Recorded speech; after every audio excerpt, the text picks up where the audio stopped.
what they did was they went and they sort of took the same people who were infringing because they had the best distribution networks. Right. We all know behind my old school Rainbow Center, yes. which is the hub, but what is also what you can actually capitalize on it, because those guys know how to distribute it to the market because they've been in the market for so long. So what's happened is that these TV channels have now gone and they've appointed the big names over there as their exclusive distributors.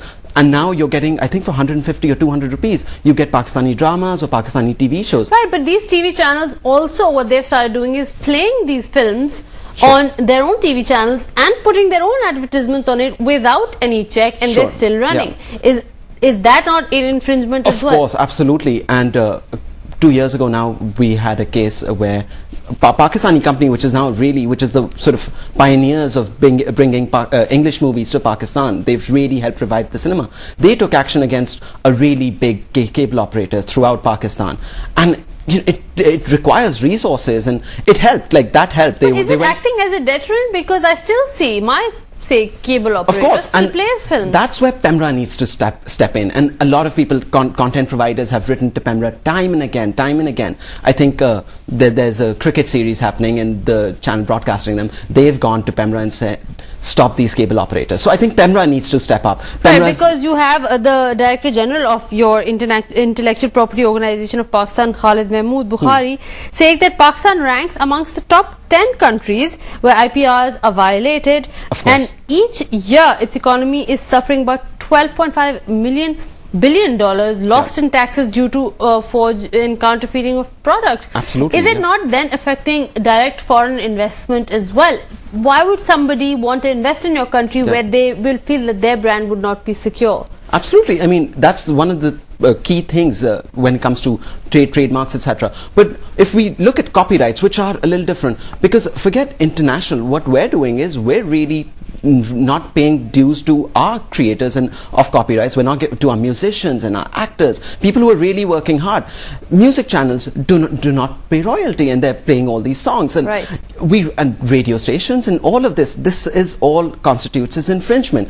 The industry itself, the music industry, needs to step up, maybe establish a licensing sort of body that we see in the US and the UK. There's a collective, an artist collective, which then rather than one artist taking action, the collective takes action, saying you can have record companies, etc., who are taking not just it's a licensing society. You build a society. What they do is it's a collective licensing society. All of the musicians get together, they all become members of that, and then that society licenses radio stations. Okay, you take a license from us, and then you can play the music of all these people.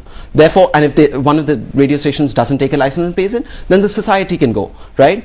Rather than one artist having to go and sue a big radio station or a TV company, and they can't, right? So it's something that the industry also needs to do. But when we're talking about lost revenue, most of the revenue that we're losing when it comes to piracy in Pakistan is to do with, and who's really suffering are the Pakistani artists. And we, as a people, I think we really need to, if there's original content available, as there was a few before DVDs, we had these VHS, if you remember, Pulse Global came up with and it, right? Pakistanis still went and they got, maybe it's 50 rupees cheaper, the rent for that, at that time we were renting movies, if I remember, and we went that, and that's something that has to come, within us, that, hey, every time we do that, we're ensuring that an artist, somebody is not getting their due.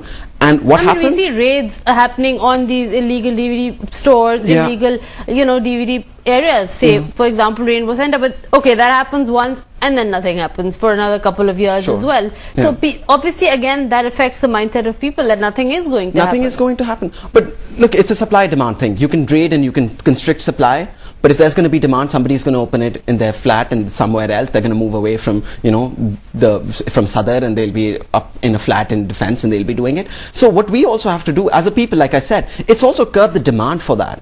And part of that, and then the industry needs to come in and have sort of reasonably priced products. You can't have an 8,000 rupee. Right, now just coming to another serious issue of counterfeiting. Yes, we've talked about music, books, etc. But another serious issue is also of drugs and medicine. Of course. We have sources saying that at least 40 to 50% of drugs that are sold in Pakistan are fake. Now, Now that would obviously lead to prolonged illnesses or even deaths in some matters. Absolutely. So what are the government officials doing to kind of curb this, or what is the legal system doing to help this? Yeah, I mean, when it comes to drug infringement or drug piracy, the laws are so clear. It's actually a cognizable offense. You go to jail if you do that. But because there's such a great incentive, people need drugs, and with greater poverty, people want cheaper drugs, right? Now here, I'd like to sort of separate two things. One are counterfeit drugs and fake drugs, and the other are generic drugs. Generic drugs are off-patent drugs. Those are entirely different. They're not necessarily fake drugs. They're not fake drugs at all, actually. They're licensed by the Ministry of Health. What they are is that they are not patented drugs. Therefore, once the patent has expired, local companies come. And that is like, we are seeing growth throughout the world in generic drug, and that's something that we need to support, right? We need a good system for the promotion of generic drugs. When it comes to counterfeit drugs, these are fake drugs. At times, we've seen drugs, when we've done the laboratory tests, they've been of the same quality, but they're still fake drugs.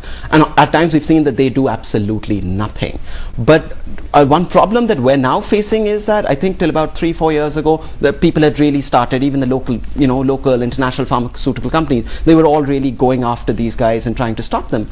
But now with the security concerns, we're seeing that tribal areas and NWFP and areas of Punjab are becoming hubs, and they're not just becoming just hubs for Pakistan, they're exporting to other countries. So it's a really big issue. We really need to curb this, and we're seeing detrimental effects.